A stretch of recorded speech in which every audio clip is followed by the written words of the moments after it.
Təbrik edirəm Saadət xanımı. Çox gözəl ərsəyə gələn bu böyük əmək Azərbaycan xalqının qüruru olan müqəddəs Qarabağ torpağının tacı olan Şuşa haqqında və orada doğulub yetişən və Azərbaycan musiqi mədəniyyəti dünyaya tanıttıran, bütün dünyaya təbliğ edən rəhmətlik bəstəkarlarımız, həyatda olan bəstəkarlarımız, gələcək nəsil onlar üçün çox böyük bir tövsiyədir. Əlbəttə ki, bunların hamısının təməlini qoyan dahi Üzeyir bəydir. Biz hamımız Üzeyir bəyin çörəyini yeyirik. O kişi olmasaydı heç nə olmazdı. Bizim mənəvi borcumuzdur.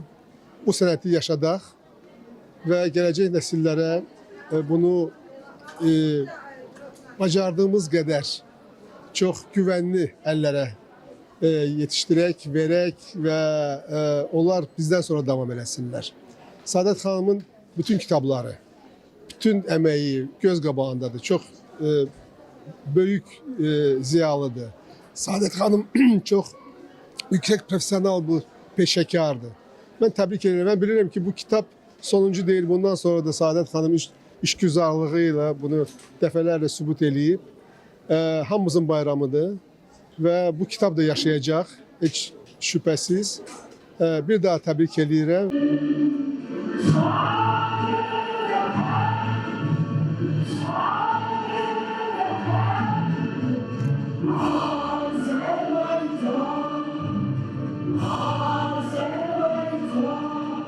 Bugün biz Səadət Təhmiraz qızının Musiqi Məbədi Şuşa kitabının təqdimat mərasiminə yığışmışıq. Əslində biz bura daxil olan əsərlər, bildiyimiz kimi bura daxil olan əsərlər Şuşaya aiddir və burada 3 bölümdə yəni əsərlər toplaşıb. Yəni ki, müharibədən əvvəlki Şuşa, bizim Qarabağ müharibəsi dövründə yazılan vətənpərvərlik əsərləri Şuşa və qələbədən sonra yazılan Şuşa və bura mənim də əsərim daxil olunubdur. Şuşa mahnım və bu əməkdar artist Lalə Məmmədovanın ifasında əlamətdar bir hadisədir ki, Şuşada səyyar plenumumuz keçirildiyi zaman biz bunların ilk nüsxəsini kitabın orada biz təqdim etmişdik. Və bu bizim üçün o qədər qürur verici idi ki, yəni biz müharibədən sonra biz bu əsərləri biz Şuşada səsləndirdik. Və bu gün də biz bunun burada Beynəlxalq Muğam Mərkəzində ədəbi bədii gecə olaraq, yəni ki, təqdimatına yığışmışıq. Səadət xanımı təbrik eləyirəm. Ümumiyyətlə bütün musiqi ictimaiyyətini təbrik eləyirəm bu münasibətlə. Hamı vətən uğrunda ölməyə belə hazırıq deyib düşmən üzərinə getdi. Və düşmən üzərinə gedən oğulların bir çoxu şəhid oldu, bir neçəsi də bizim qazilərimizdir. Bugün borcumuz nədir? Borcumuz o şəhidlərimizin və başda ulu öndərimiz olmaqla bir daha Şuşadan nigaran gedən ruhların əziz xatirəsini bir dəqiqəlik sükutla yad etmək.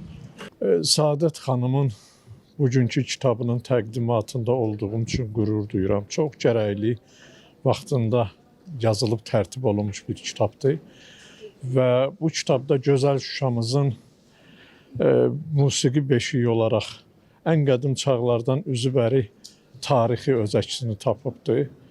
Bütün ensiklopedik deyək ki, bilik mənbəyi olaraq mən dəyərləndirirəm təbii ki, bu kitabı.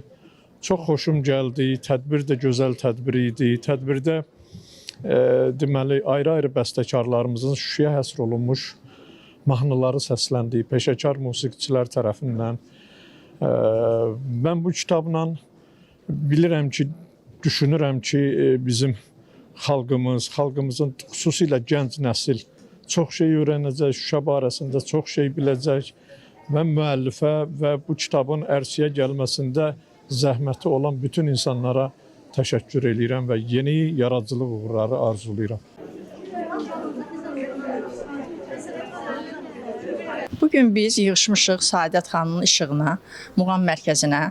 Saadət xanım Təhmiraz qızının fəaliyyəti demək olar ki, hər tərəflidir, şaxəlidir və təqdirə layiqdir bugünkü tədbirin keçirilməsi də. Bugünkü tədbirdə kitabla bağlı hər birimiz çox gözəl təəssürat aldıq.